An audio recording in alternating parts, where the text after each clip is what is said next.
Hi, I just thought I'd put up a quick note about the way I've installed the INNOVV K2 on my BMW.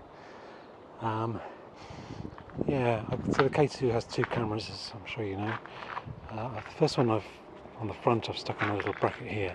This bracket I already had fitted anyway. I used it for an earlier camera that I used. So I just taken the camera off and fitted this one underneath. Need a little spacer to keep it out of the way and give it a clear view. You can actually just see the corner of this in the view, but I think that's good really. It's nice to have something slightly visible, but not obscure the overall view too much. Anyway, the lead just runs down underneath the dashboard area and alongside the tank, and winds up back here, of course.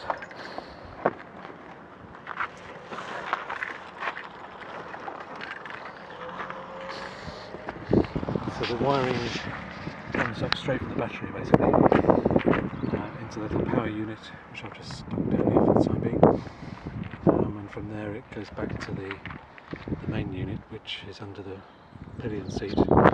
It's just stuck down with sticky double-sided pads at a slightly jaunty angle.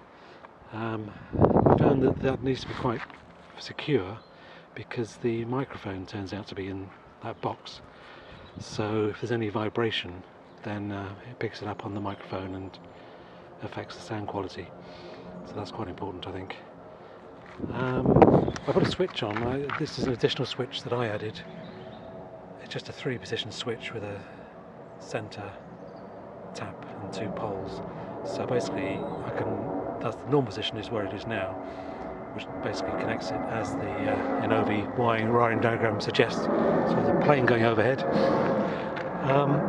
But I can either isolate it completely if I'm leaving it for any length of time, because there is a current draw with this camera setup, and I think if you're leaving it for a month or more, for instance, then you're quite likely to flatten the battery. So that gives you the option to isolate, but more importantly, perhaps, for my case at least, I can switch it on, and that just connects it straight to the battery, or rather connects the battery straight to the switch live connection on the power supply, which you can see that, but it powers up the camera.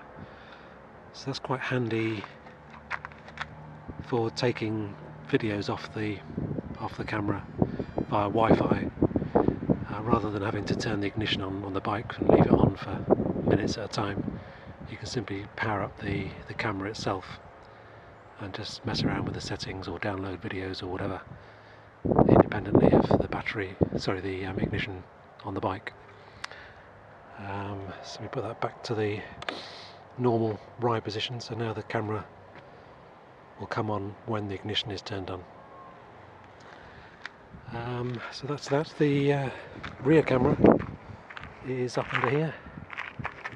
I managed to find an existing bolt, so I just put in a longer bolt to attach that to the underside of the rear parcel tray arrangement, and again that sees the lower edge of the top box here when it's fitted, but otherwise gives you a pretty clear view out the back, so that's fine. The only other points of concern that I've had is with the GPS module. I've got mine stuck on the top of the top box here at the moment. I did. Originally I put it underneath the pillion seat, but I was finding that it wasn't picking up the GPS there, which is strange because the seat is virtually radio transparent, I would have thought. It's only a bit of foam and plastic. But anyway, it wasn't picking up the GPS reliably. I tried moving the module further back, so it wasn't underneath the seat, but it was still underneath some of this metalwork. That still gave me problems, so for the time being at least, I've stuck it on top of the top box. I'm going to have to work out something better probably, because obviously if the top box isn't there then I'm kind of screwed. But apart from that, everything works well. So pretty simple really.